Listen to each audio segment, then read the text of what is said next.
பேரன்பு கொண்ட சொந்தங்கள் யாவருக்கும் வணக்கம்.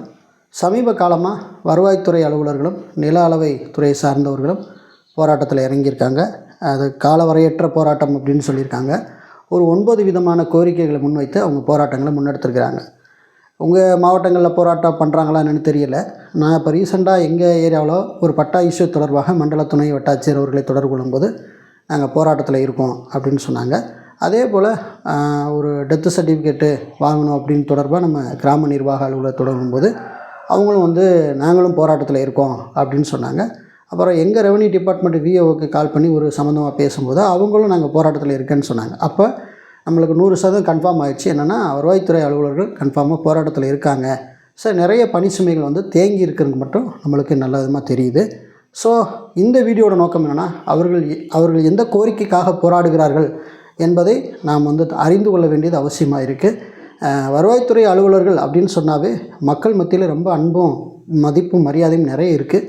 ஸோ அந்த மதிப்பு மரியாதையை நீங்கள் கமெண்டில் சொன்னீங்கன்னா அதுக்கு நாம் பொறுப்பேற்க முடியாது. ஏன்னா ஒவ்வொருத்தரும் கடந்து வந்த பாதைகள், அனுபவங்கள், அவங்களுடைய வேதனைகள் எல்லாம், அவங்களுடைய ஒரு நல்ல விஷயங்கள், இதையெல்லாம் அவங்க பகிர்ந்து கொள்கிறதுக்கு அவங்களுக்கும் உரிமை இருக்குது. ஆகவே முதல்ல இந்த வீடியோவில் நம்ம என்ன சொல்கிறோம் அப்படின்னா, பொறுப்பு துறப்பு நாங்கள் சொல்லிடுறோம். இதற்கு எந்த விதமான ஒரு பொறுப்பும் நம்ம சேனல் ஏற்காது. ஏன்னா ஒவ்வொருத்தரும் அவங்கவுங்க உரிமையை இங்கே பதிவேற்றம் செய்கிறாங்க. அதனால் நிச்சயமாக இந்த தகவலை நம்ம சொல்லணும் அப்படிங்கிற நோக்கத்துக்காக தான் சொல்கிறோமே தவிர மற்றபடி எந்த விதமான காழ்ப்புணர்ச்சி கிடையாது. ஏன்னா நம்ம சேனலை பொறுத்த வரைக்கும் பார்த்திங்கன்னா வருவாய்த்துறையினருக்கு நமக்கு சண்டை போல தான் நிறைய விஷயங்கள் கிரியேட் பண்ணப்பட்டுக்கிட்டு இருக்குது. அதனால் நான் முன்கூட்டியே அதை என்ன சொல்லிடுறேன் அப்படின்னா இந்த வீடியோவில் நோக்கத்தை நான் உங்களுக்கு சொல்லிடுறேன். ஓகே, வாங்க வீடியோக்குள்ளே போகலாம். உறவுகளுக்கு வணக்கம். இன்றைக்கி சேலத்தில் இருக்கக்கூடிய புதிய பேருந்து நிலையம் அருகில் இருக்கிற பிரீத்தம்ங்கிற மல்டி ஸ்பெஷாலிட்டி மருத்துவமனையில் என்னுடைய தாயாருக்கு அறுவை சிகிச்சை நடைபெறுது. ஸோ நீங்கள் விரும்பினா நிச்சயம் நம்ம சேனலால் பயன்பட்ட உறவுகள் நீங்கள் உதவி செய்ய விரும்பினா தாராளமாக உதவி செய்யலாம். ஃபோன்பே, கூகுள் பே நம்பர் கொடுத்துருக்கேன், கியூஆர் கோடு இருக்குது. இது கட்டாயம் கிடையாது.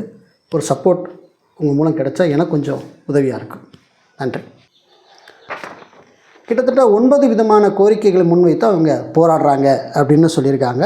முதல் கோரிக்கை என்ன அப்படின்னு பார்த்திங்கன்னா, சிறப்பு பணி பாதுகாப்பு சட்டம், வருவாய் நில அளவை மற்றும் பேரிடர் மேலாண்மைத்துறை அலுவலர்களின் உயிர் மற்றும் உடைமைகளுக்கு பாதுகாப்பு வழங்க தனி சட்டம், இந்த 2 சட்டத்தை இயற்ற வேண்டும் அப்படின்னு கோரிக்கை வைக்கிறாங்க.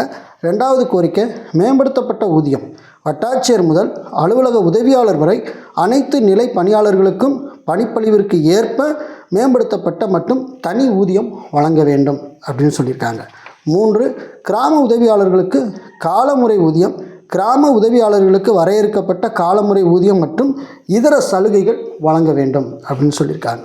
4, காலி பணியிடங்களை நிரப்புதல், வருவாய் மற்றும் நில அளவை துறையில் நீண்ட காலமாக காலியாக உள்ள அனைத்து பணியிடங்களும் உடனடியாக நிரப்ப வேண்டும். ஓகே தான். ஓகே.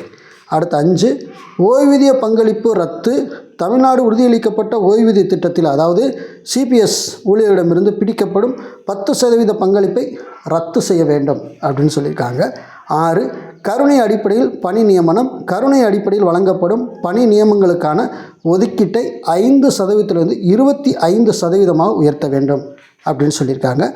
7, பணி வரன்முறை தளர்வு, அடிப்படை பணிகளில் பணி வரன்முறை செய்வதற்கு உச்சவரம்பு மற்றும் கால கட்டுப்பாடுகளை தளர்த்த வேண்டும் அப்படின்னு சொல்லியிருக்காங்க. 8, விஓஓ கல்வி தகுதியை உயர்த்தணும் அப்படின்னு சொல்லியிருக்காங்க.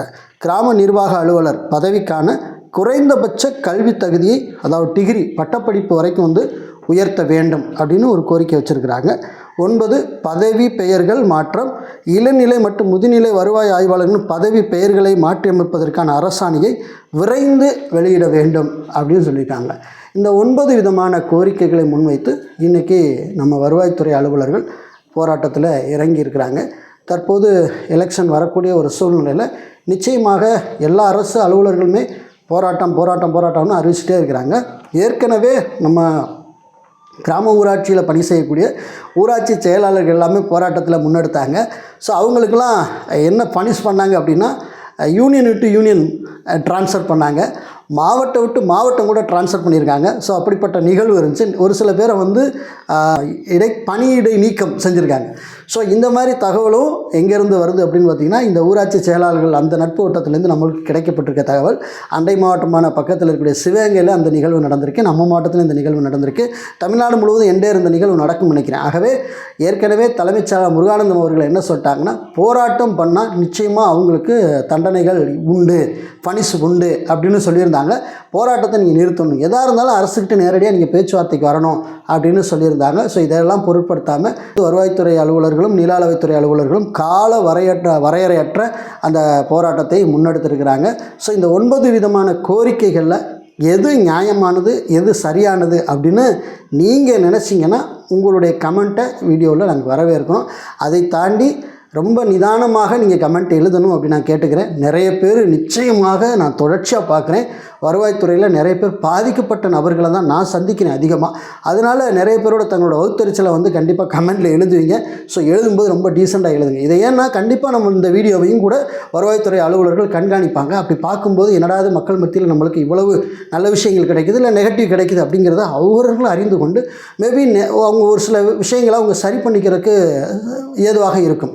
ஏன்னா அவங்களும் கூட நிறைய விஷயங்களை, அதாவது என்ன சொல்கிறாங்க அப்படின்னா, உயிருக்கும் உடைமைகளுக்கு எங்களுக்கு பாதுகாப்புன்னு சொல்கிறாங்க இல்லையா, அது ஒரு வகையில் வந்து தேவையான ஒன்று தான். ஏங்க நமக்கிட்ட சமூக ஆர்வலர்களாக நமக்கிட்ட இருந்தோ, பொதுமக்களாகிய நமக்கிட்ட இருந்தோ அவங்களுக்கு பாதுகாப்பு அதை கேட்கல. அவங்க ஆக்சுவலி அரசியல் அதிகாரத்தில் இருக்கக்கூடியவங்கள்ட்ட பாதுகாப்பு. ஏன்னா ஒரு மண் ஏற்றிட்டு போகிறாங்க, அவங்கள போய் இவங்க தடுக்க போனாங்கன்னா அவங்க லாரி ஏற்றி கொண்டுறாங்க.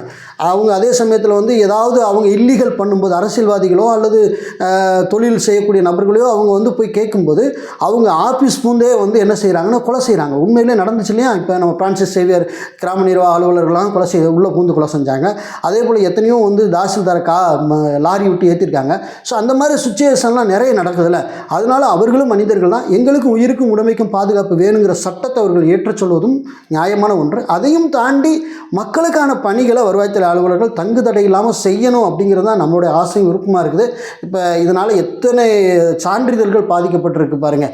இப்போ பிள்ளைங்க இப்போ அதாவது என்ன சொல்கிறது அப்படின்னா, இந்த எக்ஸாம் எழுதுறதுக்கு பிள்ளைங்க வந்து 12th பிள்ளைங்க, அதேமாதிரி 10th பிள்ளைங்கலாம் வெயிட்டிங் இருக்காங்க. அவங்களுக்குலாம் சான்றிதழ் கேட்கும்போது சில அந்த இருப்பிட சான்று, வருமான சான்று, இந்த மாதிரி சான்றிதழ்களை கேட்கும்போது இந்த நேரத்தில் இந்த ஸ்ட்ரைக் அப்படிங்கிறது கொஞ்சம் பின்னடைவை தான் நம்மளுக்கு தரக்கூடிய ஒன்றாக இருக்குது. ஆகவே மக்களுக்கு அத்தியாவசியமான தேவைகளை பூர்த்தி செய்வதற்கு அரசு என்ன செய்யணும் அப்படின்னா, அதுக்குன்னு பணியாளர்களை நியமித்தா கொஞ்சம் நல்லாயிருக்கும். ஆனால் இன்ன வரைக்கும் தங்குதடை இல்லாமல் இருக்குது அப்படின்னு தான் சொல்கிறாங்க.